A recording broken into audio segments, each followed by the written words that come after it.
Waiting for a man who says he's going to blow the lid off the secrets of the religion of the stars, to tell the story of the dark side of the Church of Scientology. Hi there, everyone. Welcome, Amy, back again for Mike and Amy on Thursday. Yes. Hello, everyone. Okay. First couple of bits of business here. You can see behind me that, well, I'm now home, thankfully, and you can see behind me that Marilyn has sent me a baby Xenu, and Jack actually won a little Xenu doll at the local fair. So Go, I Jack.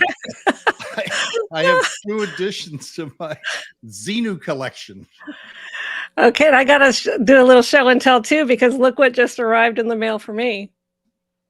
Oh, wow. The Duke of Chug outfit? Yes, yes. Can you see it good enough there with the little feather? That is amazing. Marilyn Honig is a crocheting genius. Yes. I have another little fun thing to show, which is, so somebody sent me an Amazon gift card, which is very nice. And so I used it to get one of these, which is a cup that says, can you see it? Oh, wow. I want one of those. Okay, hold on. So it says SPTV, Amy Scobie. It says, exposing the cult of Scientology. Where's Shelley? and on this one, on the back, I did a little tribute to my mom, which says, in loving memory. That's her in hospice, and she's reading on Kindle Leah's book there. And so my beautiful mom is Mother's Day's coming up. I'm going to do a little special on that with a video that I cut the day that she had passed and everything, which hasn't been seen by anybody. So I'll do that coming up for Mother's Day. But I also got Claire one of these. So the girls are going to have she doesn't know yet, but the girls are going to have the SBTV. Well, she's going to know now. Cups, if she's watching. She's so busy. I don't know. You can't say that out loud like that and think it's going to be a surprise. Yeah, but she's so busy. I don't know if she'll see it. Well, I don't know either, but someone is probably going to tell her. That's okay. Mark might be lurking here somewhere. Who knows? Oh my gosh. Oh my gosh. But that's okay. It's okay if she knows. All right. Well, we're going to continue on that episode that we started earlier about the derogatory terms that are common in Scientology, and we have a whole bunch here that Amy compiled, which are sort of more internal. They're generally used to describe other Scientologists to other Scientologists, and they're just as nasty and just as unsavory as the ones that Scientologists used to describe the WOGs. So you want to start with the first one, Amy? Yeah. I mean, it's not written here, but I want to start with a specific thing. So so this is with regards to people's cases, really, and this list. And so everything here you can find in somebody's called PC folder, or their pre-clear folder, their case folder. You can find comments from the case supervisor or their seniors or whatever in their folder with a lot of these things. So it'll be fun for you guys to decide which one of these apply to you. But, just before we go on, Amy, let me just say that for anybody who doesn't know, and probably everybody that watches us on this channel knows what case is. But case is the Scientology or the Hubbard term for your problems of your mind. Your case is the unwanted collection of misemotions, upsets, commands, and things that tell you what to do that are the wrong thing. All that sort of stuff, all jumbled up. It began when Hubbard said he discovered the reactive mind, and the reactive mind is your subconscious mind that controls your actions involuntarily, and that was originally your case. Your case was, it's like you're like the patient, the case. that Mhm. is being treated. So I felt that's like a what patient. case is. What? I said I felt like a patient, like in the loony bin. Yeah. Like my case, I audited up through, I was on OT7 when I was there, which is operating Satan level number 7. And Mike, I think you were OT5. Yep. And yet both of us are SPs, suppressive people, and so a suppressive person makes no case gain. So all of those thousands of hours were just for nothing. So the first thing that I wanted to tell you about is in a case folder. When you open it up, there's what's called like a folder summary, and it's like the general over. It's a form that the case supervisor fills out, and which has like the highlights basically of your case on there, and that's where you're going to find a lot of these terms on there. But one funny story I'm going to tell you about my husband Matt. He won't mind. Was that when he was being asked, like, any, crimes that you committed, you're asked that all the time. "Did you ever do anything wrong?" And, one of the things that he said, when you're digging and digging because they keep asking you repetitively and just to come up with anything to say, he said when he was, like, 5 years old and, he was in the forest and he had a magnifying glass and he was trying to, like, start a leaf on fire or something like that, and it just smoldered just a tiny bit, but his mom called him, and so he put it out and ran back, and then they were gonna go to the beach, the family, and so, when they're driving away to the beach, he heard sirens. So he thought maybe that leaf caught on fire, and that's what the sirens were about, right? What's on Matt's folder summary that goes with him the rest of his entire Scientology life? Setter of forest fires. So not only was Mark Headley a cracker licker, Matt Pesh was a setter of forest fires. Well, I have one like that, Amy. You do. When when I was a kid, we used to Mhm. have these little ant mounds in our Yeah, backyard where, yeah, ants would live. yeah. And I would get little firecrackers and put them in the ant mound and blow them up. Oh, Like, man. put them in the hole and blow them up. Okay, that got translated to I I like to abuse animals by sticking firecrackers in cats' asses and blowing them up. Oh, no. Oh, I didn't hear that one about you, but that's pretty intense. Yeah. Yep, yep. Among Oh many my other god. things, among many other things. Yes. Well, I had a fun label one time. When you're sitting on the e-meter and you don't know what's going on, and they're saying, "What's that? What's that? What's that? What are you looking at? What is it? What is it you're looking at?" And I'm like, "I don't know." But I was labeled a rock slammer, which means like the needle is agitated, and it could be you're touching the cans together because that causes this agitation, or I don't know. I don't believe any of this crap. But so what happened is I got sent to the Rehabilitation Project Force and straight to the Rehabilitation Project Force RPF, RPF, straight there. Because an executive at the time wrote in my folder that it said, which I didn't know until I got onto OT7 because you had to do the OT levels if you were an RS or a list 1 RSer, which meant, on very touchy subjects like Scientology, L. Ron Hubbard, things like that. That's called list 1. It's the top priority. And if you're rock slamming, which means you have an evil purpose on any of that list, then you're really in bad shape. So I get sent to the Rehabilitation Project Force. I think it's my 3rd time that I was sent. And so I mean, I'm going like, what is this? I don't even. How do you do? What do you do about something that your mind is supposedly reacting on? And I had no idea why I was sent there. But when I finally got up to the level where I can see the worksheet that was written about why I was sent to the Rehabilitation Project Force, it said opinion.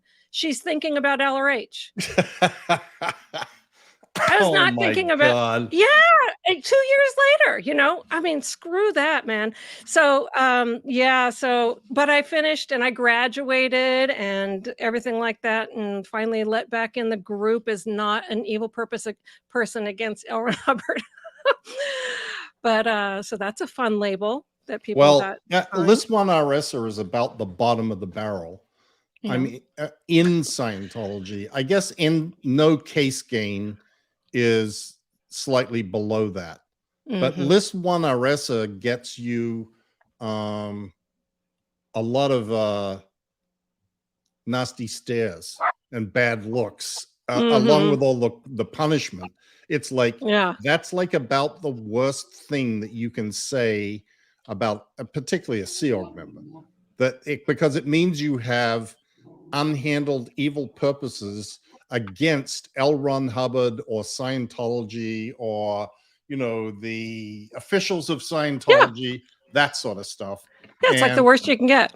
yeah, so that one's pretty bad. Yeah. Anyway, that sucked. Okay, so I'll just go on the next one on the list, which is a bypassed case. And a bypass case means basically you didn't achieve the end phenomena of whatever level you're supposedly, going for. And so that would just, I don't know, they basically say you didn't achieve what you thought you achieved or what you're saying that you achieved. And so you're a bypass case. Yeah. Anything you want to add to that, Mike? No, it's another term. I mean, these things to anybody that's not a Scientologist might sound just sort of mundane, bypass Yeah. case, big deal. That's a serious insult. It means that Mhm. that you have failed to apply Scientology to yourself, Mhm. or you have resisted others applying it to you. Yeah. And that's pretty bad. Yeah, and you're incapable of achieving the end phenomena of what you're going for. So, yeah, if you're just Exactly. yeah, so you're dismissed as basically hopeless. The next one is a resistive case or roller coaster case, and that means that it doesn't make case gain or loses it once you have it, and it also means that you're connected to a suppressive person. So I just want to indicate that everyone who is watching is currently a roller coaster case because you're connected to us SPs. Oh yeah, that's right. Oh yes, terrible people you are. I know, All I you know. people out there watching. Oh my God, you will never recover from this. No, and and that also means that you're a potential trouble source, and there's all kinds of different potential trouble sources. They have PTS, which is how it's labeled, A to J. Every one of those are different, and then PTS 1 to 3, and they're all different. I don't even remember what all of them are, but PTS type 3 is psychotic, and you basically have lost your mind. Those are the people that they stick under 24-hour watch and things like that because they've just lost it. PTS type 3. And there's also PTS to the middle class. And that's somebody is called PTS to the middle class if they're missing their family at home, if they have money in the bank and that they haven't given over to Scientology, Yep. or things like this, which means that they have more attention on the WOG world than they do on the purpose of Scientology. So you're a potential trouble source, and you're PTS to the middle class, to the people who have a 9 to 5 job when you should be working around the clock and all this kind of stuff. But that's used a lot in Scientology. It PTS to the middle is. class. It, It it's is. it's a very dismissive term that is a broad sort of generalization of anybody that is failing to perform to the levels expected of them by whoever it is easily categorized as PTS to the middle class, because it Mhm. just means you're not really being a good Scientologist. You're being what Scientologists call a dilettante. A Mhm. dilettante is another term in Scientology which is used to describe someone who dabbles in Scientology, but isn't really committed. So they're not really a Scientologist, or they're not really a good Scientologist. They're a dilettante, or they're PTSD middle class. I mean, there's so many terms, and namby-pamby, pandy-waist dilettante. That's what the L. Ron Hubbard policy says, is you're a namby-pamby, pandy-waist dilettante. yep. How would you like to be called that? Well, we'd rather have you dead than incapable, they say, Yep. Not one. Yeah. Oh boy. Oh goodness. Okay, so the next one is slow or no case gain, and that's self-explanatory, but basically means that you're suppressive. But also you can be called dog case, as Mango walks into the background of my you can be called a dog case or dog PC, which basically means it's a case that no one can make any sense out of. So anyway, yeah, hopeless case. Yeah, exactly. You're hopeless. Scientology can't help you, but it's not because Scientology is incapable of helping you. It's because you are such a, I don't know, degraded being. Have we done that one yet? No, I guess we not. did. We did on the last one. time. Yeah, degraded DB. You're such degraded being. You're such a degraded being that you can't allow Scientology to help you. Like it's never Scientology. No. I was just about to say, in Scientology, everything is your fault. It's never Hubbard, the tech, David Miscavige, Scientology. They're always blameless. And the fault always lies in the person who didn't get the result, who in this case is a no case gain or a slow case gain. And that's because they are preventing Scientology from working on them. Yeah. And it's usually blamed on them being a potential trouble source, 1 to 3 or A to J or PTS in the middle class. There's some reason like that for being slow case gain and stuff like that. Is usually you're connected to a suppressive. That's how they. And if you can't find one, then there's all kinds of procedures that they do on you to try to find who's suppressing you. It's mind numbing. Right. I'm just going to pull up this comment. They have lots of derogatory names for people. Do they have any nice names? The answer for that, we answered last time too, is there's 1 or 2, like you're upstat, meaning you have good statistics. Your production is improving. You're productive. Those are basically the 2 terms that are used. I couldn't think of any last time, and I can't think of any more this time. I mean, you could say because they have BIs, which is called bad indicators, like he's VBIs, very bad indicators, but there's also GIs, or you don't have VGIs, very good indicators. So that one is like if the pre-clear is VGIs, that would mean that they are their needle is floating. They had a realization about how terrible they were or whatever, they made improvement and they're happy and their needle's floating. So that would be considered good indicators or very good indicators. So that would be VGIs as opposed to BIs. Yeah. And I just thought of another one that's sort of a slang term, a Cadillac PC. Okay. You ever hear that, Amy? I did hear that before. Yeah. I've never seen anyone be labeled it, but Hubbard used to use that. Okay. And it referred to someone that just sort of zipped through everything in Scientology and it all went wonderful. And they got all of the expected end phenomena of everything in Scientology. Now, they said that they got that. They didn't really get it, but they said it. And they acted like they got it, because the EP of some of these things is exterior with full perception. Right. And stably exterior with full perception. Like they're operating outside of their body with full perception. But if you ask them to tell you what's on the other side of the door, no go. I was like, am I the only one who's never had that, because you would hear these glowing No, reports. Amy. I know. Every single person hasn't had that, I mean, despite what they say. I remember all these stupid success stories about how they, handled things across the planet, Oh, yeah. from in their auditing sessions and stuff like that. Oh my gosh. Okay. So then the next one here is so that so there's a series, it's a case supervisor series. So this is a series of issues that L. Ron Hubbard put out for case supervisors, and it's number 22, and it's called Psychosis. So it's all about the indicators of somebody who's psychotic. And so people were labeled CS Series 22 cases. So just even a staff member who, saw somebody, they could say he's a CS Series 22 case.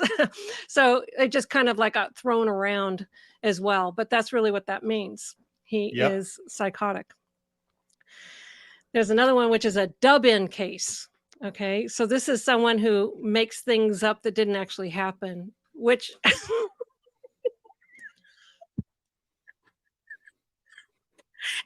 every session in Scientology. That is every session, you all dub-in freaks.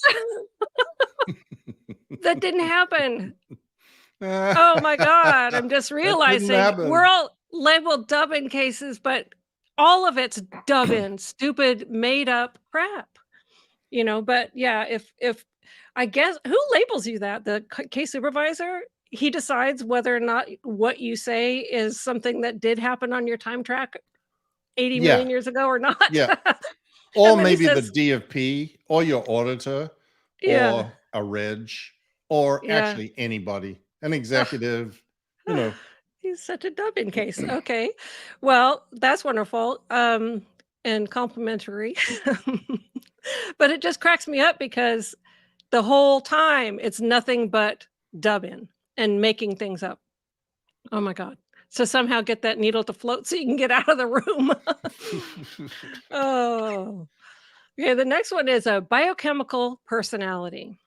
And so there's a bulletin written by Hubbard about biochemical personalities, and it's somebody who has an unhandled drug history. And he basically says that unhandled drugs create an evil personality.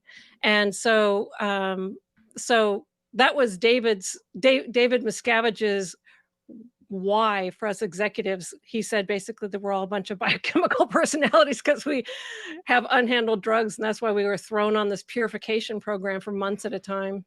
Well, without even having one all of them. Drugs. I mean, there was many whys for all of the executives, I know. Unhandled evil purposes, Oh yeah. unhandled study inabilities, I mean, just anything. But one of the things that is interesting about this is this idea in Scientology that Hubbard had that you have drug residues stored in your fatty tissues, and that these things can be come back even years later. LSD can be stored in your fatty tissues, and you can trip out on LSD years and years and years later. And that this is the theory that is behind the purification program being used to cure drug addicts. And I have, done a bit of research on this and can't find any scientific evidence that this is true, or that sweat in the purif actually brings these drugs out of your body from the fatty tissues. I mean, even that concept of sweat expelling something from your fatty tissues is like, I don't even know if that's a real thing or not. But in any event, this idea that you can be a druggie, not having taken drugs for years and years and years, but you're still somehow the effect of those drugs is very, very prevalent in Scientology. and a biochemical personality, or he's just a druggie, or he's a drug case, are all statements that are supposed to be, like scientifically proven and have great validity, and yet it's just a bunch of mumbo jumbo. But you ask Scientologists about this, and they will all tell you that this is absolutely the case. Yeah, that's like the Purification Rundown is like the entry level to Scientology, and it's the thing that kind of sells people because it purifies your body, and people are, oriented that way or whatever. But yeah, I mean, what is the science on it? Plus, I did it 3 times. Like, okay, so why did it not do it the first time? Right, exactly. And then I would put on it again years later. Drugs since the first time you took it. No, and I hardly had anything in my whole life, and I, did it the first time, maybe even more than 3 times, and then I did it the second time. I tested again, fully clean, and then I'm stuck on this thing for 8 months with 5,000 niacin every single day for 8 months, 5 hours sitting in that hot boiling sauna. That's when my mind started going, I'm out of here. I'm out of here. I'm out of here. I got to figure out any way I can get out of here. I was just trapped. Oh, it's terrible. Well, this person said LSD can cause trips years later. That is one thing that is true. And sweat lodges are still a thing in Native American culture, along with taking peyote. That's not part of the Scientology culture. Anyway, Donna, thank you. I'm just not aware of how this works. So maybe. Yeah, and what causes it? What causes a trip years later? Is it because it's stored in your fatty tissues, or is it some other reason? But yeah, I have no idea. Yeah, anyway. I don't think Scientology knows, really. Okay, did I already tell you about the cleared cannibal? No, the cleared cannibal. The cleared cannibal is a sight to behold. Often seen in the wild, usually around the international base. Yes, a cleared cannibal. So this is someone who is as rational as possible for the degraded state that they're in. So they are a cannibal. He's talking about the people in like Zulu or something like that. Bantu. In the dictionary, what he would refer to native South Africans as the Bantu. Yeah, and they are cannibals. And if they are cleared, they'll still be cannibals, but they don't have a reactive mind anymore. So he's as rational as possible for the degraded state that they're in. So now, a lot of times, staff members would be called cleared cannibals. That's if they weren't making enough gain, if they were being problematic or troublemakers or something like that. And so they're just a cleared cannibal. Good God. It is kind of amazing, Amy, when I go through this and I think about this, it's like there's so much of this. There's so much of the us versus them, and I'm superior to you. Label. And labels in Scientology. Yeah. It's crazy. Yeah, you're labeled. You're nonstop. I mean, man, if I had just the amount of things that I was called in Scientology put on a name tag, it would go from here to, Miami. You're called all kinds of things. They're ridiculous, and they're all negative. Almost every single thing that you could ever be called is negative. Yep. So here's another one. So Banky, or keyed in. So Banky and keyed in is dramatizing your reactive mind or re-stimulated and upset. So you are keyed in is the re-stimulated. Your bank is moving in on you. So you're keyed in, and then you're being Banky when you're dramatizing your reactive mind. So you can be called Banky if you kind of like ridge on what your boss, you put up a little bit of a resistance to what your boss tells you to do that's stupid. and so they can say, stop being Banky, or backflashy, but don't be Banky, or you're being Banky. And you don't want to be labeled that, because case on post is you're being banky, and case on post is an RPF offense. So if you're guilty of being banky or case on post, you can go to the rehabilitation project force, which is not where you want to go. No. Yeah. All right, here's another one. Missed withholdy. Okay, so someone does something that they don't want to be known, so they withhold it. So a withhold, that could be, that I ate my husband's piece of cheesecake in the refrigerator, or something like that, and I didn't want him to know. So I withhold it. And then a miswithholding is if like it gets touched upon and it gets restimulated. So like, for example, if Matt said, boy, I sure go for a cheesecake today. And then I go, ooh, there's there's a miswithhold. And so you're supposed to so miswithholds cause blows, and, they cause all kinds of negative reactions with the person. And so if you're acting miswithholdy, like nattery person is miswithholdy, like somebody who complains, they're miswithholdy. And a lot of times people just say that you're miswithholdy if you're acting like you must have done something really bad. And I almost found out what it was. I don't know what it is yet, but I'm going to get to the bottom of it. Isn't that right, Mike? What do you think? Absolutely. I mean, missed withhold is a concept in Scientology that has, again, very broad application. It's sort of anytime someone is acting in a way that their boss or someone senior to them in Scientology thinks is inappropriate, the common sort of label for that is missed withholding. And what that means is they've done shit that you don't know about, that they're withholding, but you merely found out about it, and that causes them to act weird.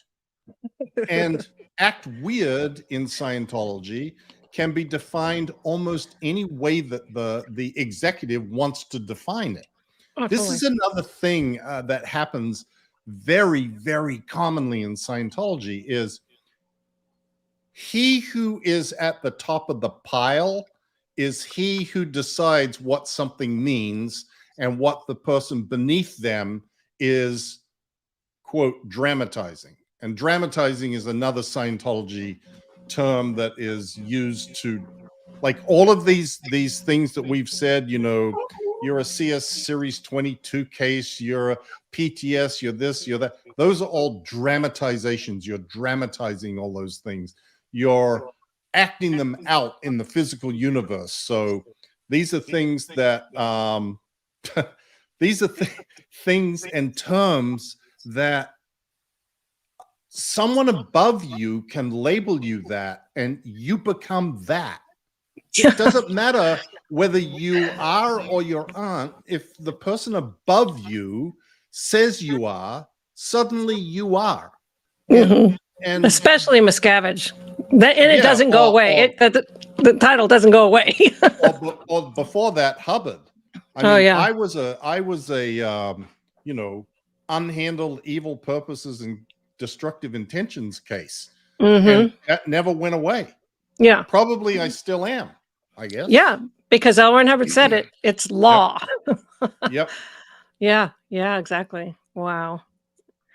So let's see. Oh, I like this motivator hungry. Oh, that's go another for it. one you got out there. Yeah. Motivator hungry. Motivator is another one of these weird Hubbard terms. It goes along with overt.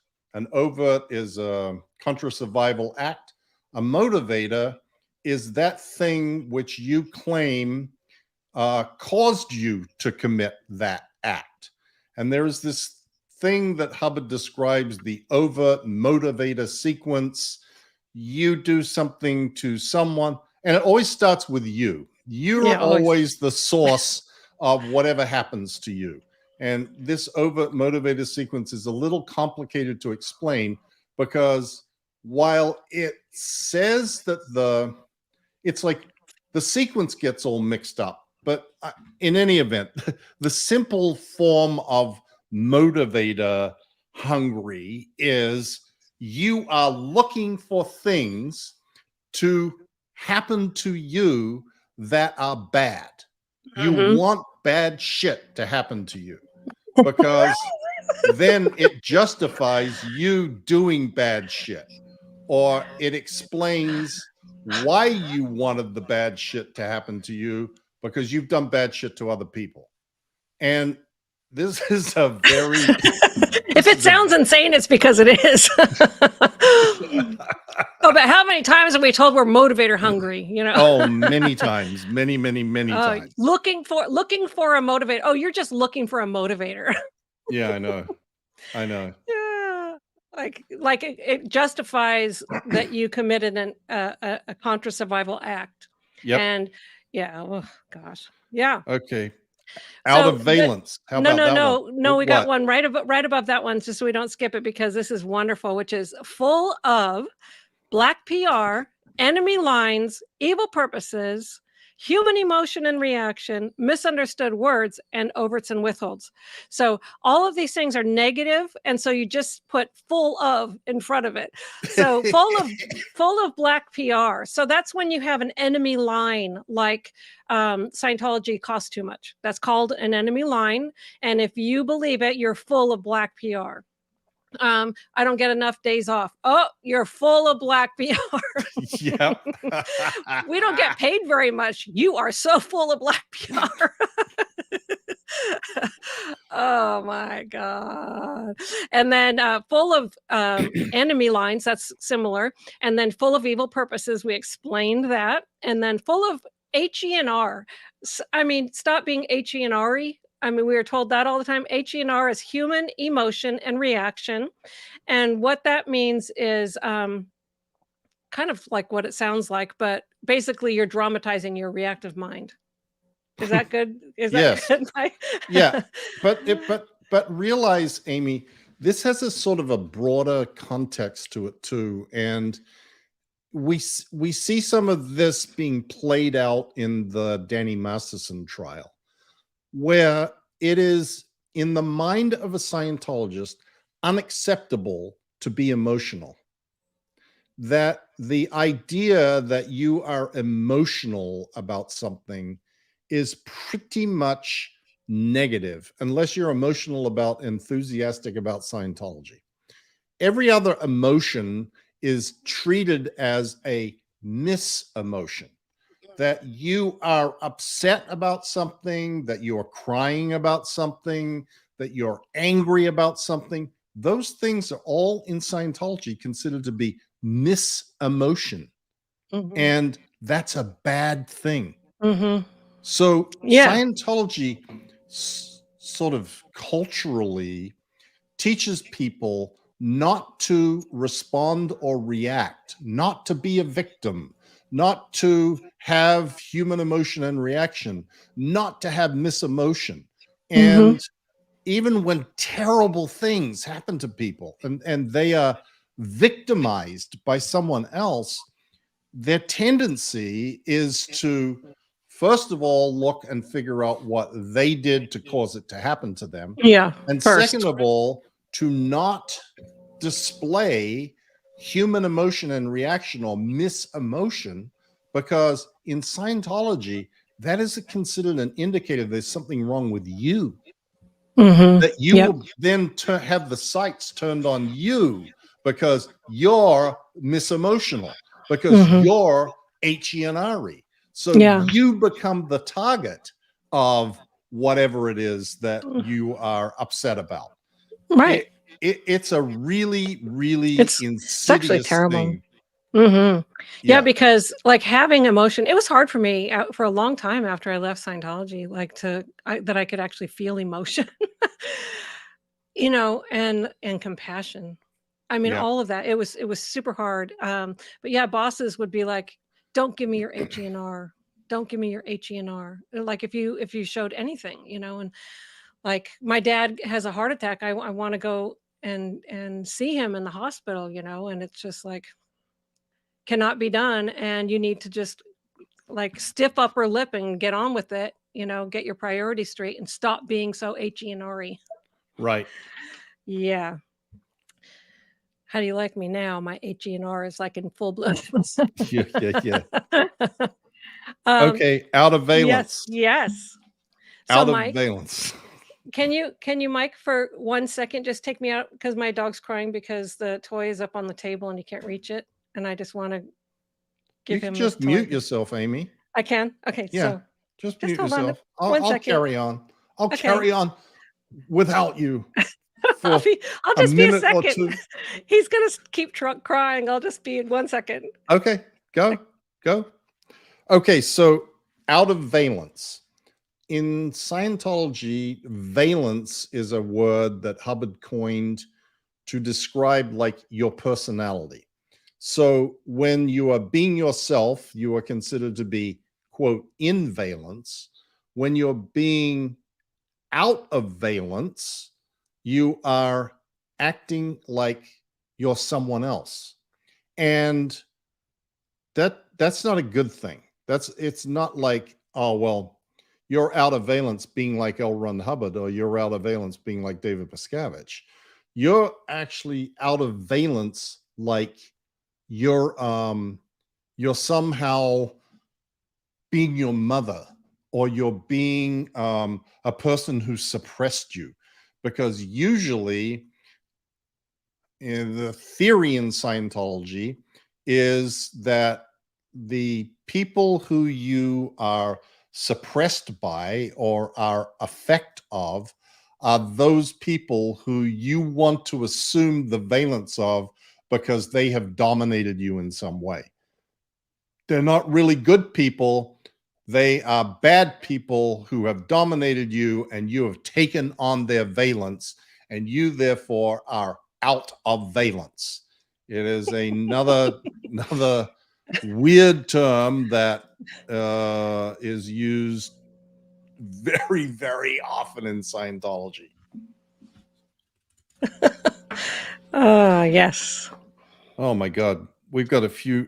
Let's do a few more, Amy, and then we'll take some questions, and Okay. we'll try Let's and see if keep this there's. a little short because I know people are wanting to go watch what Aaron has to say about the trial today, and he usually starts around 8 o'clock, and well, 5 o'clock out there. I mean, maybe he's already going. I don't know. It's hard to keep track of what's happening with him. Well, if you want, we can just go ahead and head to questions. And also, one of the things that I'd like to do is do a book giveaway. Oh yes, for my book. Yes, this is my paperback book, and I'm picking up the full order of it tomorrow. And so, but what I want to do is I want to do a giveaway tonight as part of our live chat of my book. Do you think we should do that right now, Mike? No, I think we should do that at the end to keep people watching. Okay, good. What's wrong with you, Amy? Oh That's how you have to do this stuff. I'm just so highly inexperienced. I'm just kidding you. However you want to do it. I don't care. We'll do it at the end. We'll do it as the last thing that we do. That'll be nice. Yeah.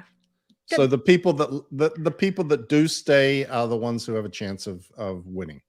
Okay, sounds good to me. Okay, so I've been starring some comments as we've been going along. I probably will not get to any more because I'll be trying to administer these ones that we've got now. I guess I can look and see if there's anything. Oh yeah, you could watch the lives Super and just chats. star anything. Yeah. Just star them and I'll go through. I'll do this. Okay, what a team. What a team. We're learning. Okay, Mike and Amy, hiya. So glad I escaped when I did after being held captive at Flag. It was a frightening experience to say the least. Love the channel. Love your work. XO Rochelle. That's just our old friend Rochelle. So I saw her comment and I wanted to mention it. Yes. Hi, Rochelle. I remember you. You're so beautiful. Okay. Oh, wow. That was brilliant. See? It's not just me. Well, but somehow it didn't say hide the comments. So, there we go. Okay. Enchanted Change Jewelry. Hello, all from Tampa. Mike, glad you hear you like the Sandcastle bubble pick the suppressive electrician took. We saw you on the LRH birthday tour, but we were too shy to say hi. Don't be shy to say hi. People say hi to me all the time, and it's always nice. I take selfies with people at the supermarket and at Costco and restaurants, wherever. Come over and say hi. It's nice. I don't feel anybody is ever intruding. It in some ways it's sort of nice to know that there are people out there who are, you know, fans, I guess is the right word, but appreciative of what we do. It's nice. You can't go anywhere with Mike without somebody seeing. Well, I took him and his family out to Matt and I out to breakfast at this total little tiny hole in the wall that nobody knows about, and of course, right away people were coming over and saying hi, and that they loved Aftermath and loved you. Well, this area, everybody's pretty interested in what goes on with Scientology. So yeah, that's true. Very true. Okay, Japan of Green Gables, my favorite name. Question: Hi, Mike and Amy. Is Rick Moxon a member of the Sea Org? If not, did he used to be back when he was in the Guardian's office? If he is in Sea Org, how does that work as owner of a law firm? No, Rick Moxon is not in the Sea Org. He never has been. He was in the Guardian's office. He was a staff member of Washington, D.C. Org, but he has never been in the Sea Org. Okay, Lathander Grunklinger. Marilyn Honig will be live on Kelly Copter's channel tomorrow night. Hi from Germany. It's past 1 a.m. over here, but I will not miss an episode of SPTV. I know we see you every single time, Lathander. Thank you so much. And yes, tune into Kelly's channel. She now has a channel and she's got some great content on there. And Marilyn, I think will be a fascinating interview. I will definitely try and check that one out tomorrow. So should you all. Oh, there we go. Hold on. Wendy Fisher, super sticker. Thank you, Wendy. Zenobia Boyd. Hey, from Scotland. It's midnight here. You guys that are over there on the other side of the Atlantic and down in Australia and New Zealand that tune into us, that it's just amazing. You make us smile every time we see that you guys are tuning in. It's just great. Thank you.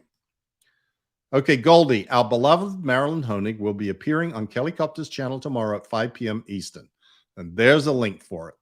I just wanted to get in those plugs twice. Okay. Rachel Webb. According to Wiki, the second COS was in 1955 in Auckland, New Zealand.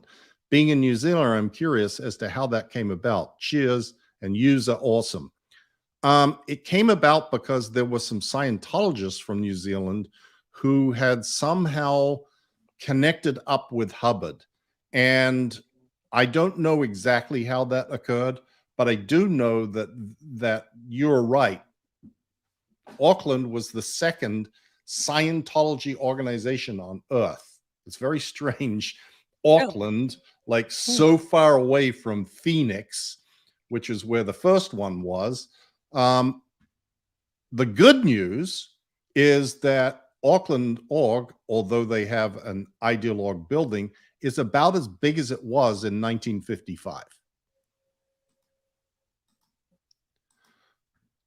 Calico 26, would Shelley have dared to call Dave any of these terms? Like if she got mad at him, he would probably send her to ethics. No, Shelley wouldn't dare to call Dave any of those terms. And had she done so, she would have been sent to much worse than ethics, like where she is.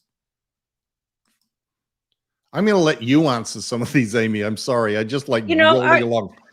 It's okay. I mean, I'm so like, sometimes I can't do two things at one time.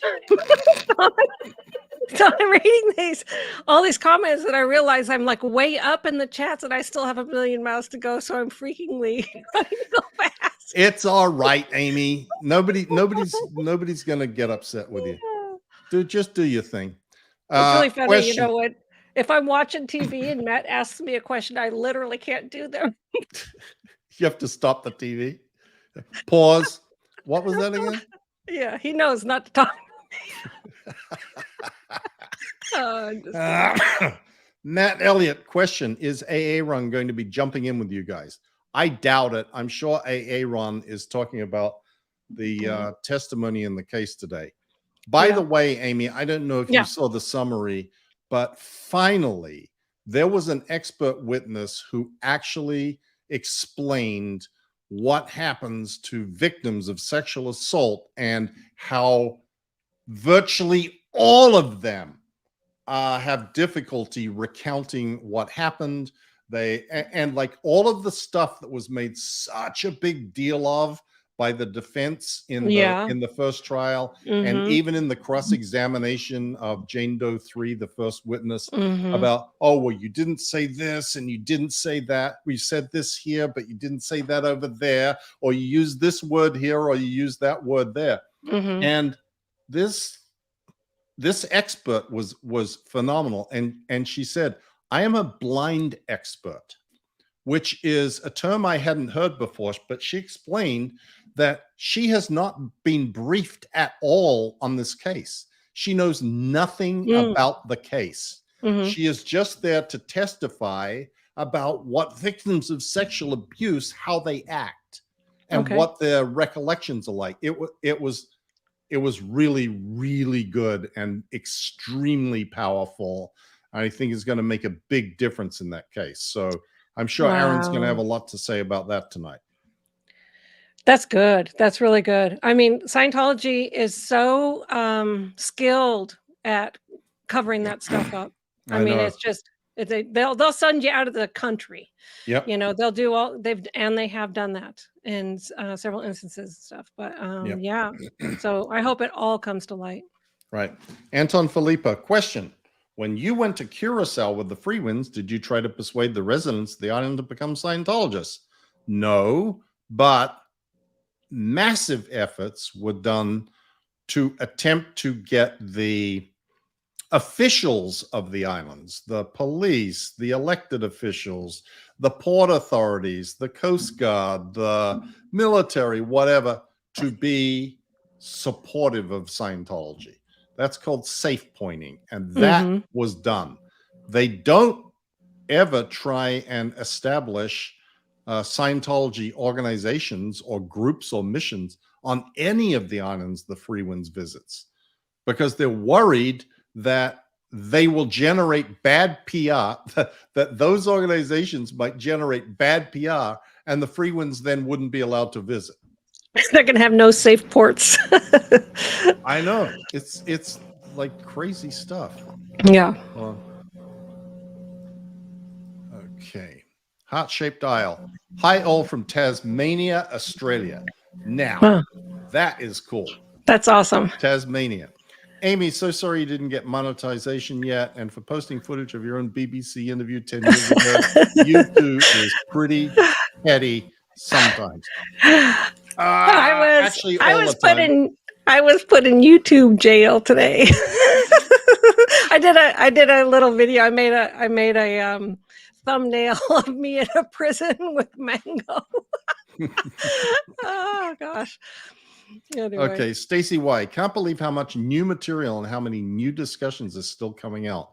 Love to see more ex-COS speaking about the abuses to change. Thank you, Stacy. That's exactly why we do this. Yeah, and I've made a list. That's why I was thinking like Thursday theme night, because we have so many themes of like, these are the derogatory labels, the two gruesomes, and there's so many different aspects that both Mike and I have listed out. So there's material for days on this stuff. Years. Yeah, years. Well, you know what I mean. Valerie, do you think Shelley regrets marrying DM? Yes. At this point, yes, I do. Yeah. I mean, he turned into a complete, if he wasn't already to begin with, he's a sociopath. He fits the entire definition of a sociopath. Right. Ed Labonte, watching a video blog on Fox News digging up dirt on their newscasters to use in case they turn on Fox. One of the hosts said This is like Scientology. Yes. SPTV is getting the word out. Yes. Yes. Oh, that's exactly what they do. Wow. Amazing. I like that. That's great. Juliana Bittencourt. Question: has anybody ever estimated the ratio of positive, negative words, phrases in Scientologies? No, I never thought about it before, but I would say it's probably a good 20-1. Yeah. What do you think, Yep. Game? Yeah, for sure. I mean, like, yeah, it is. It's overwhelmingly bad. Mango's making appearances. He Is he? walks I in, gave him walks around in a circle, and then goes back I out. gave him a Chewy. It'll keep him busy. Hi, Amy and Mike. Heads up, a certain bobblehead is coming on holidays to toast May Day and may even make it into a documentary. There will be shoops. Wow. Mike, your bobblehead has seen the world. Yes, it has.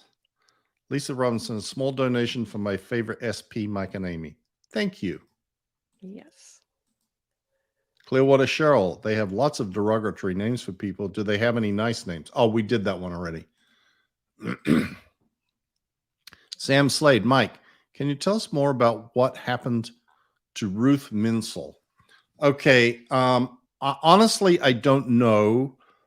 Ruth Minsel, for those who are unaware, took Hubbard writings about how to deal with people and communicate to people and bring in new people into Scientology and turn it into a book that was based on the writings of L. Ron Hubbard. And it was pretty successful. I think it was called How to Communicate to People, something like that. And it used to be sold in Scientology bookstores. And eventually Hubbard had enough of that because this was some altered version of his technology. So they were all, they had a book burning party, and all of those books were. Peter Gillum had some too that used to be sold in Scientology bookstores. And there was probably some other people. They all went bye-bye. And I assume that Ruth Minsel went bye-bye too, along with the books. I don't really know. I just know that I think it was around the early 80s when the Geo Purge was happening that all happened, because anybody who was sort of associated with being on the fringe, kind of like a squirrel, like mission holders, or the people like Ruth Minsel or Peter Gillum or whatever, they were all kind of piled into the Geo Crims pile and became persona non grata. Except if they were like Warren McShane and they ended up as the president of RTC after being the head of the intel operations of the Guardian's office in New York. Okay, Takina Maya. It was so heartbreaking to hear Kelly Copter tell the story of Scientology convincing her parents when she was 6 years old that she was an SP and was the cause of all the problems in her family. So abusive. These sort of stories literally are heartbreaking. The mentality you have to be in to be able to even do that. I know. It says it speaks volumes. Yep. Joe Schmo from Simcoe. Hi from Vancouver org. Watching both streams. We now have a former Vancouver org member on SPTV. Escaping the Cultverse, eh? A. Okay. M. Kaz. Mike and Amy, hello. Who is the dude who does the voiceover narration in those propaganda videos that parishioners had to watch at conventions? Is he a Scientologist too? Jeffrey Pomerantz. Yeah, he was a Scientologist. Oh yeah, big time Scientologist. He was one of the first recipients of the IAS Freedom Award. Freedom.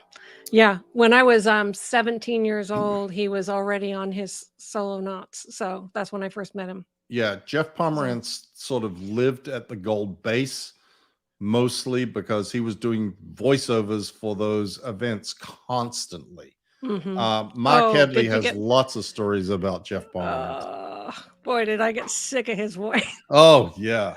Over the top stupidness. Terrible. Yeah. Okay, Rachel Webb, New Zealand. I'm curious about the Sea Org people. Do many get ill, a shortened life expectancy due to overwork, lack of sun and exercise, and lack of medical care? You know, I honestly don't know the answer to that other than to say, I assume so. I assume that the life expectancy of a Sea Org member is probably less than a normal person. And if only because of lack of sleep. You know, that is such a debilitating thing and has so many sort of cascading effects that come as a result of that, that you've got to believe that that's probably the case. Man, I can't stay up. I can't stay up late at night anymore. I just like, I go unconscious, man. Oh, I know. Past my bedtime. Forget I'm not burning any midnight oil anymore. Yep. Janice just sent me a text saying it's How to Choose Your People was the name of Ruth's book. That's what it was. Yes. Yep. Yes. She's a historian, man. Oh, she knows she it is. all. And she has a memory for this stuff. Oh my gosh. Yeah. Okay. Colin Craven. Did you ever get frustrated with auditor putting extreme untrue comments about you in file? Well, honestly, usually you don't know what's in there. It's not common for you to know what is said about you in your file. No, you don't know. The only reason why I even knew, found out, was because I was supposed to address the exact thing once I got to the level, the rock slam, quote unquote. That's the only reason I saw that, but you never see your own stuff. So they can just natter about you full time. Yeah, exactly. And you don't know anything about it. Marin Dameron. Question: can you pay money to get some of these labels out of your case? That's a really good question. Well, you can pay money. They will tell you that you must pay money. Like, this is for parishioners, not Sea Org members, that you must pay money in order to resolve these things. Whether they get resolved or not is sort of another question, because like if you're if you fall into the CS22 case, or you're a biochemical personality or whatever, they will tell you you have to pay for auditing to solve those problems. But when you've used up all the auditing you paid for, you may not have solved those problems. And if you haven't, it's because you were an NCG, or it's because you were still an unhandled PTS, or you were a RSer, or like there's always something that can be tacked on to whatever you were before that now explains why that hasn't been solved either. So yeah. But no, you can't, pay somebody to take anything out of your folder. You're not even supposed to know what's in there anyway. Right. But you can pay under the theory that you can change your label. That's for sure. Get yourself unlabeled. Yeah, that's right. If you know that you're labeled, let's say a PTS or something like that, you can do the PTS suppressed person rundown, and then you're no longer that, and it'll say handled, Right. Unless you are still longer that. And then it'll say not handled. Not pay handled. More money. You need to do something else. Mm-hmm. Okay, here we go. All right, baby. Oh, goodness. Okay. Hey, Mango. Mango's looking very trim. Yeah, he got shaved down like a little rat. Right. Question: is there a dictionary that has these words for the entry-level person? Oh, is there a dictionary? Oh, there is dictionaries, Scientology dictionaries. There is the Modern Management Technology Defined, which is the Administrative Dictionary of Scientology. There is this red book the Dianetics and Scientology Technical Dictionary, which has all the technical definitions. There's a little one, a little version dictionary that is, no, I don't even know if I have that. Whatever. Yeah, there's tons of dictionaries. Defining them, though, doesn't really be like we described in the last time we talked about this. The definitions are just quotes from L. Ron Hubbard that are about the subject. They're not really definitions. Anyway. Yeah, they're from his writings or his lectures, what he said these things are, and then it's all compiled into that. Right. Kelly Copter. Hi, Kelly. Hi, all. Hi, Kelly. Hi, Hit Kelly. the like button on both streams. I love listening to you both. Well, we're giving you a big plugs today, Kelly. So yes. Thank you. Okay. Lily. Question. With all these COS terms, but Hubbard still used psychiatric medical terminology instead of making up his own terminology, or did he?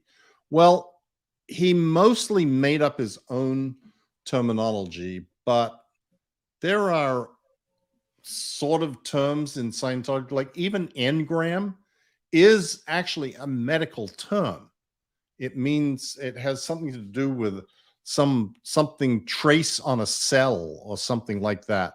So yeah, psychosis, use psychosis or psychotic and a bunch of other terms.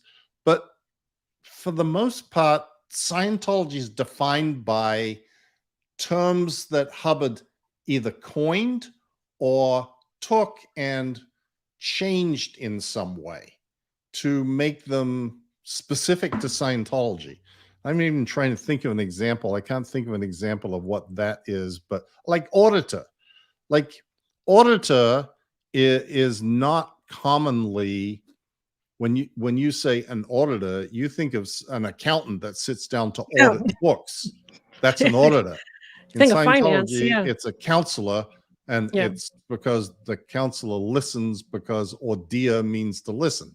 So that is very common in Scientology. It's just so weird that they have, a word for everything, a different word, its own nomenclature so much. I mean, I had such a hard time like trying to lose all of that because they have complete concepts. Yeah. And so it's really hard, but I pretty much shedded most of it off. Okay, James McDaniel.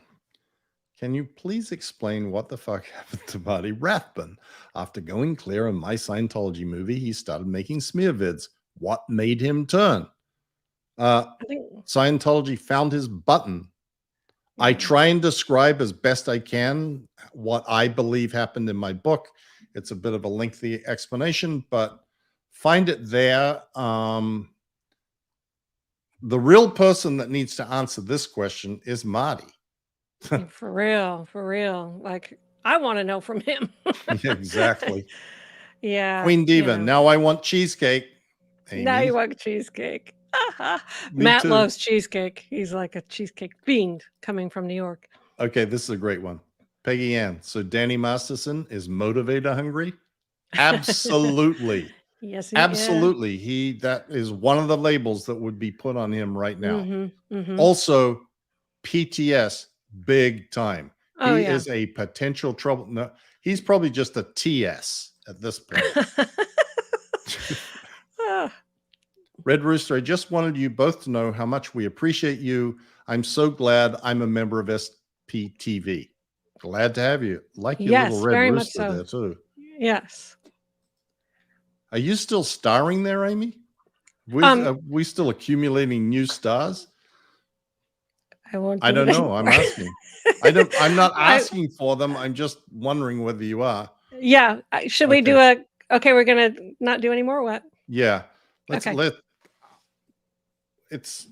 want to keep these a little bit shorter. I think the 2.5 hour things are just a little too long.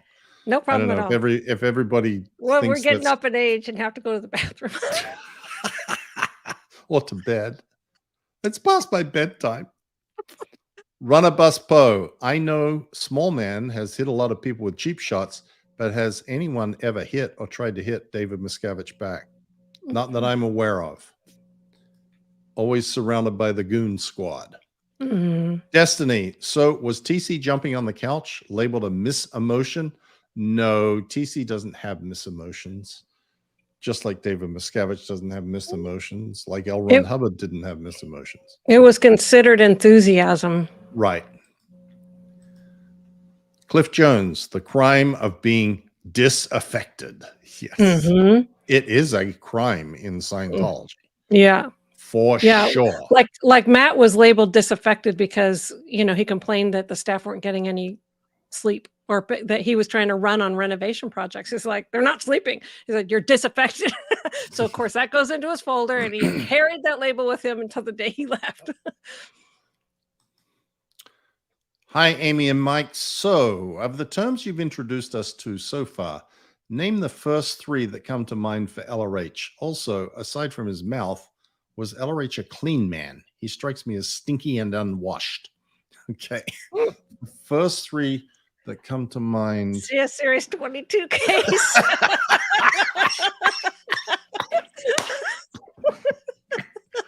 Oh, that's funny. That's the first one that came to my mind. Yeah. So that means psychotic. Motivator hungry? Yeah. Oh boy. How about full of evil purposes? There's three. Aside from his mouth, was LRH a clean man? He strikes me as stinky and unwashed. No, he was not stinky or unwashed. He was very, very meticulous about being clean, having clean clothes, having his spaces clean. Like meticulous is actually Like the wrong word. Obsessive. Obsessed, because when we were doing our training to become, you probably know this, but when I did my training under Shelley Miscavige to become an assistant messenger status, you have to wash L. Ron Hubbard's clothes to the point where, like, over and over and over and over and over again. He had his own laundry, and you had to wash it to the point where it had to be smell tested and passed and all this kind of stuff. It's just obsessive craziness. Right. Disaffected. Russ T. Yep. Good job, Russ. Yep. Join the club. Yep. Anthony Spurgeon. Mike, do you remember the first time either of you saw Miscavige hit someone and what you thought at the time? Come on, Mango. I don't need you to be up right now. Okay? I think the first time I saw Miscavige hit someone was when he hit me. That I think is the first time that I experienced that. I don't know if you were in the room, but when we were up in the conference room, his conference room, when he had Ray Midoff, who's super tall. Ray Midoff is super tall. He was the senior case supervisor international, and he was up there, and all of the executives got called up there, and he made, because he's so tall, he made him sit down in a room, and he was boxing his ears and punching him in the chair because David's so small. But that was the first time I saw him physically attack somebody. But it was a bunch of us executives. I wasn't sure if you were there or not for that one. I don't remember that. Yep. Amy, what has been your favorite book in the Bible? I guess the book of Revelation. Okay. Jackie, Amy, I laugh so hard I can't get words out just like you do. They tried suppressing your joy. Oh, man. Sometimes, yeah. And don't get me with Mark Headley. I don't know what it is about his humor, but it just gets me going. Yep. Michelle Carpenter, so excited for Amy's book. I've read everyone else's, I think. Okay, wonderful. Terrific. Mark Fisher. Hey, Mark. Super sticker. Mark and Janice have a channel on YouTube too. Another plug here. Trying to plug everybody. Fancy Pants RN. My 16-year-old daughter bought her first book on cults this weekend. Started her young, watching the Aftermath show, Protecting the Next Generation. Hi, Osa. So smart. Lovely. Yeah, so smart. Wow. Vincent giggles. Amy, from one who giggles a lot, I love yours. We all love Amy's giggle. Oh my goodness. At least I can. Amy is glowing with happiness. Yes, she Thank is. you. Amy is. Thank you. Christy and I were talking about that at dinner tonight, Amy. You were? Yes, we said, You know, Amy's always so happy. She's such a happy, enthusiastic person. Oh. She was talking about watching your video today about not being monetized. Yeah. And Amy's always so happy. She's such an enthusiastic, happy person. She just like emanates happiness, and people around her get happier. That's what I think true. of Christy. That's what I think of Christy. She's so beautiful and so nice. Nancy Griffin's Aquatics. I'm so late. I had to take my daughter shopping for school shoes. Who was Julian Assange, and why did he leave Scientology? We love you both. I didn't know that he was ever in Scientology. Yeah. Yeah, I don't know. I can't read. Maybe someone can put that in the comments. I don't know. Yeah. Yeah. No, I don't either. I can't remember if I ever did know, but I don't know. CG Paul SLP. I so love watching you guys. I really admire that you're exposing Scientology for the evil they are, Courtney. Thank you, Courtney. Yep. Mike, I took your bobblehead to Fitzroy and TCR, Tottenham Court Road. For is that what that is? Yeah. Well, Tottenham. I saw that and I didn't know what it meant. There you go. Thanks, Apostate Alex. Good job. Okay, Pam Conley. Mike, thanks so much for all you do to keep this in the public view. One day they will be brought down. You're amazing. Meeting you and Leah is on my bucket list. Okay, well, you have to show up where we are sometime. Panko, great show. Loved Amy in jail video earlier. There you go, Amy. So you got a fan. Fan of your jail show. You know, Scientology is going to use that, and they're going to put it. They're going to put it on one of their hate sites. And I did, like, I had no makeup, and I smeared my hair back all wet, and I had a striped prison shirt on, prison bars, all black and white, and I thought, and it with a scowl on my face. I know that they're going to do that. They're just such asses. But I gave them their material free of charge. Excellent. Good. That's very generous of you, Amy. Rachel Harmon. Thank you, Rachel. Oh, got to get rid of that one. There we go. Dan. Hi, Mike and Amy. Amy, were you in the We Stand Tall video? No, I was busy with something that day when everyone was down there in the music studio recording. So luckily my face is not in that thing. I always love it when that gets brought up. You're front and center. Yeah, very. Okay, Kathy Ann, since medical marijuana is widely legal on the West Coast now, has that changed how CSO treats members who have used medical marijuana before do now? No. Yeah. I mean, marijuana is not it doesn't prohibit you having smoked marijuana or used marijuana. It doesn't prohibit you from being involved in Scientology or even participating in Scientology auditing and training, as long as you haven't done it within a certain amount of time before you engage in your auditing or training. But Scientology still is militantly, vehemently anti-marijuana, like to the point of kind of craziness. Because, you know, in Dianetics, L. Ron Hubbard says that marijuana is less aberrative than alcohol. You know that, Amy, right? I never heard that before. I mean, alcohol, I know. Boy, that was bad. No. He says marijuana is like, it's a better thing to be smoking the doobie than drinking the alcohol. And yet Scientology is wildly, madly anti-marijuana. It's like the gateway drug that, you know, it's like, what was it? Reefer Madness, you know, that movie that they used to show in the 50s about how this is going to degenerate the childhood and turn everybody into wackos and stuff. That's still Scientology's view of marijuana. Yeah. Okay. Kelly Copter. Oh, hi, Kelly. I love listening to a Mike and Amy chat. You're both amazing. Watching you speak on Scientology and the aftermath gave me courage to say something. Thank you for all you do. SBTV rules. Thank you, Kelly. Yeah. Love you, Kelly. Okay, Amy, getting ready. We're getting ready to do the book giveaway. Okay. Hi, Reese. Can you touch on how COS gets foreigners into this country? Nora spoke a bit about this morning. Do they have special visas, green cards for religions? Seems like they move a lot of people around. Love you all.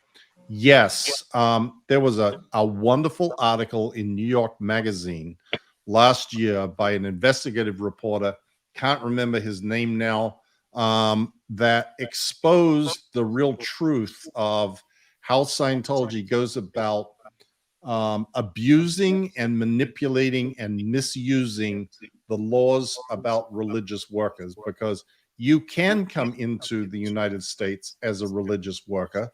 And if you are truly a religious worker, you pretty much get in. There's no, like, the quotas or whatever they have for other sorts of visas to come into the United States are not, those levels are not met for religious or R1 visas. They're called religious R1 visas. And Scientology brings people in claiming that, they're going to be training and delivering Scientology counseling. And then they bring them in and make them housekeepers or groundspeople or whatever, not carrying out the actual functions which they claimed that they were coming to the country for and attested to. And this article caused quite a stir, and I believe is still causing a stir behind the scenes. And, the wheels of government turn mighty slow, but I would not be surprised to see a crackdown, if not even a prosecution, on the abuses that have been happening to within Scientology using these religious worker green cards. So that would be really interesting. Yeah, that was a great question. Thank you. Okay, Amy, I've got two more here, and then we're going to do the book giveaway, and then we're going to get our bedtime.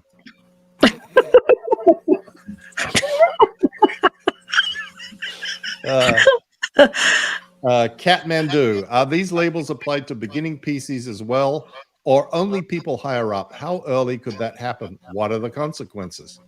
Well, no, yeah, they're applied to beginning PCs as well. Absolutely. The minute you get into the Scientology machinery, you are fodder for the Scientology abuses. That's just the reality of it. Yeah. So, yes. And what are the consequences? Pay more money. Yeah. Andy Fabulous. Mark looks too happy on screen. He's cheating on Claire with her friend Woody. What? Okay. All right, Amy. So if anybody wants Amy's book, you need to put a comment in the comment section saying, I want my copy of Amy's book. Yeah. So, and then you have to do a little countdown, Amy, 5, 4, 3, 2, 1. Click on whichever one you want, and it'll show up on the screen, and then you can tell them how to get you. Okay. Okay, good. So, so they just need to start going. Okay, so they're going crazy. Tons of them. Okay, so I'm going to start. I'm going to start a countdown. 5, 4, 3, 2, 1. Pam Conley. Pam Conley. I want my copy of Amy's book. I want my MTV. Good. Okay, so Pam Conley, please write to me at scobypublishing@gmail.com and send me your contact information, and I'll get a book out to you. Congratulations. And then if there's anything you want me to say on the inside, I'll sign it. But if there's anything else you'd like me to say, include that in your message. Oh, yay. How nice of you. I want all of you to have a copy. But yes, we'll keep playing that game. Yes, we will. Maybe we'll do one of my books next week. Yeah. We'll do one of each. That'd be amazing. Okay. Thanks for everybody who's stayed watching us. Apparently Headley's on live right now, and probably Aaron is, and There's probably a whole mess of SPTV happening all over the world. We appreciate you tuning into us. It's always a pleasure chatting with you, Amy. You know, you're one of my favorite people in the entire world. Well, And thank you, and ditto. Get along well. So until next time, bye, everyone.